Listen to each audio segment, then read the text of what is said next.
Zini, atnāk pie manas sievietu seansu, un nākamajā reizē viņa stāsta vienu lietu, kas mazliet liek pasmaidīt, un otrs puses arī mazliet aizkustina.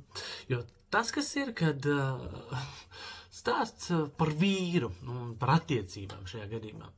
Viņa saka, ka vīrs viņai vakarā paziņo, zini, sieviņa, rīt no rīta es bērnus uz skolu diemžēl nevarēšu aizvest. Un ko tas nozīmē? Ārāk tas nozīmēja asarus, strīdus, pārmetumus, un ka viņa nav pabrīdināta laicīgāk UTT. Bet šoreiz viņa vienkārši pastās uz viņu un vienkārši pasaka, labi, un aiziet gulēt. Vīrs paliek kā stāv, kā ar augstu ūdeni apniec. Pienāk vēlāk un guļams vienāk un vēlāk saka, sieviņa, tev viss kārtībā? Jo viņš neizprot, kur ir vakar kašķis palicis par pēkšņām izmaiņām, kādas bija agrāk. Bet redz, kad smadzenes sāk strādāt mierīgāk un līdzsvarotāk savā ziņā, tad vairs nav vajadzīgas tādas asas reaģēšanas. Tu vienkārši esi un pieņem izmaiņas un tu vienkārši rīkojies un reaģē.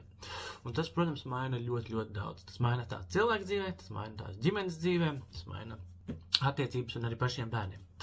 Un neiroloģiski šādas izmaiņas notiek tāpēc, ka pēc Riga Brain smadziņu treniņiem aktivizējās smadzenes spēja pašorganizēties, pašregulēties. Un, kā mēs sakām, viņi spēja palaist vaļā to, kas liekas. Un reaģēšanas vai tā kā izreaģēšanas vietā smadzenes sāka pašorganizēties. Un, ko tas nozīmē? Viņas pārslēdzās no cīnies vai beidz, kaut kāds stress šajā gadījumā, tagad vai jāmetās uzbrukumā vai jāskrien projām, uz adaptīvu līdzsvaru, uz pašu organizēšanos, optimālāks stāvoklis kļūst.